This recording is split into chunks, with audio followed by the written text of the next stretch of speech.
Picture this. It is 3 a.m. on a scorching July night in 1925. The temperature outside is still hovering around 85 degrees. Inside your bedroom, it feels like you're trapped in an oven. There's no magical switch to flip, no blessed hum of cool air flowing through vents. Just you, the oppressive heat, and whatever clever tricks your family has learned to survive another brutal summer. Sound like a nightmare? For millions of people throughout history, this was simply Tuesday night. But here's what's absolutely mind-blowing. Our ancestors weren't just surviving these conditions, they were thriving. They built entire civilizations, raised families, and lived full lives without ever experiencing the luxury we now take for granted. How did they do it?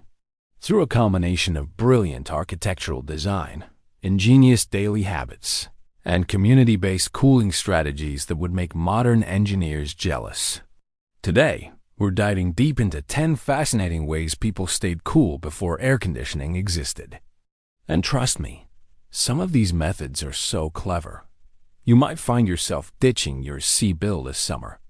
Let's start with something that will completely change how you think about home design.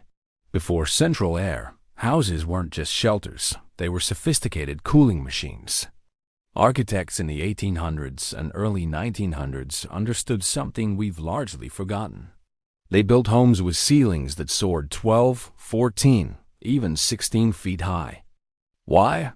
Because hot air rises, and when you give it plenty of room to rise, it takes all that oppressive heat with it, leaving the living space significantly cooler. But the genius didn't stop there. These builders strategically placed large windows on opposite sides of rooms to create what's called cross-ventilation. When you open windows on opposing walls, you create a natural wind tunnel that pulls air through your entire house. They also installed transom windows, those small hinged windows above doorways that could remain open even when doors were closed for privacy. This meant hot air could escape from every room, creating constant airflow throughout the house. The result? Homes that actively participated in keeping their residents cool, using nothing but physics and smart design. Now, let's talk about the most important room in any pre-AC home, the front porch. Today, porches are often just decorative additions, but back then, they were the beating heart of family life during summer months. These expansive covered spaces provided crucial shade where families could escape their heat-soaked interiors. But porches served another vital purpose. They were the social media of their era. On sweltering evenings, you'd find entire neighborhoods gathered on their front porches, sharing gossip, telling stories, and catching up on the day's events while enjoying whatever breeze nature provided. Children played, adults read newspapers, and families ate dinner outside. The porch was where life happened when indoors became unbearable. Interestingly, the decline of porch culture directly coincides with the rise of air conditioning and television, which pulled American families from their front steps back into the climate-controlled isolation of their living rooms. Some families took porch living even further with sleeping porches. These were screened-in balconies or second-floor porches designed specifically for sleeping during humid summer nights. When upstairs bedrooms became unbearable heat traps, entire families would drag their mattresses and pillows outside to sleep under the stars. Sleeping porches weren't just about comfort. They were considered healthy. Fresh air circulation was believed to prevent illnesses like tuberculosis. Imagine falling asleep to the sound of crickets and feeling a gentle breeze on your face. For many families from the 1890s through the 1940s, this was the quintessential summer experience. The arrival of electric fans in the 1880s revolutionized home cooling, but people quickly discovered that simply moving hot air around wasn't enough, so they got creative. One popular hack involved placing a large block of ice or bowl of ice water directly in front of a running fan. As the fan blew across the ice, it circulated chilled, misty air throughout the room, creating a primitive but effective air conditioning system. Another brilliant technique involved hanging damp sheets in front of windows or fans. As water evaporated from the fabric, it cooled the surrounding air through evaporative cooling. These weren't just random experiments. They were sophisticated applications of scientific principles using household items. Speaking of ice, let's talk about one of America's most important forgotten industries. Before electric refrigerators became common in the 1940s, families depended on iceboxes and regular visits from the Iceman. This wasn't just about food preservation. It was a lifeline during heat waves. Icemen would deliver massive blocks using iron tongs, often carrying them on leather shoulder pads. On brutally hot days, children would swarm the ice truck, hoping for precious ice chips to suck on. At home, ice wasn't just for the icebox. It was the key ingredient in cold drinks and those ingenious fan cooling systems we just discussed. This entire industry, which was a daily part of American life for decades, vanished almost overnight with modern refrigeration and air conditioning. It's a perfect example of how technological advancement can completely erase entire ways of life. In the arid Southwest, a different cooling technology emerged in the 1930s, the evaporative cooler, better known as the swamp cooler. This device was a game-changer for regions with hot, dry climates. A swamp cooler works by pulling hot, dry air through water-saturated pads. As the water evaporates, it dramatically cools the air before blowing it into the house. While completely ineffective in humid climates, swamp coolers were lifesavers in places like Arizona and New Mexico.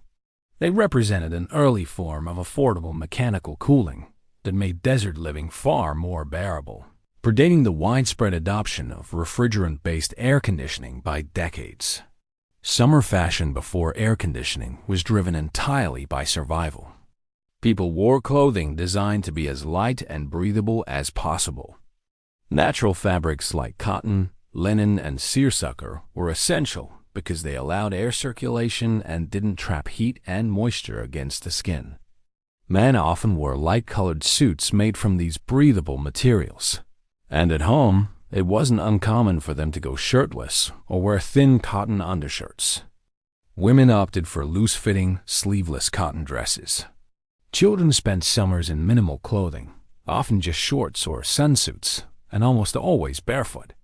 The idea of wearing synthetic fabrics like polyester or tight-fitting clothes during summer would have been considered insanity. Fashion followed function, and function meant staying as cool as possible. People also lived by a completely different rhythm, one dictated by the sun's position. Daily schedules were naturally adjusted to avoid strenuous activity during the hottest part of the day, typically between noon and 4 p.m. This was siesta time, a period for quiet rest in the shadiest part of the house. Farmers and outdoor workers would start before dawn, take extended afternoon breaks, and finish their tasks during cooler evening hours. Heat-generating housework like baking, canning, or ironing was done in the cool early morning hours. This wasn't laziness. It was a fundamental survival strategy that conserved energy and prevented heat exhaustion. The 1920s and 30s saw the emergence of the first air-conditioned public spaces. Movie theaters and large department stores began installing refrigerated air systems, and they advertised this luxury heavily. On scorching summer afternoons, going to the movies wasn't just about entertainment. It was about escaping to a cold, dark sanctuary for a few precious hours. Department stores and early shopping centers also became popular destinations for people seeking free air conditioning while window shopping. This practice drew in customers and fundamentally transformed summer commerce patterns. For children, summer heat was an invitation for communal water play. It was perfectly normal to see entire neighborhoods of kids running through lawn sprinklers or gathering around open fire hydrants in the city. The powerful gush of water from a hydrant could transform a hot city street into a temporary water park. Swimming in local creeks, rivers, or lakes was another cherished summer tradition. These simple pleasures required no technology. just shared community resources and a spirit of cooperation. Popsicles melted faster than they could be eaten, and lemonade stands appeared on every corner as part of a collective effort to find joy and relief in the heat. What's remarkable about all these cooling strategies is how they brought people together. Unlike modern air conditioning, which isolates us in climate-controlled bubbles, pre-AC cooling was inherently social.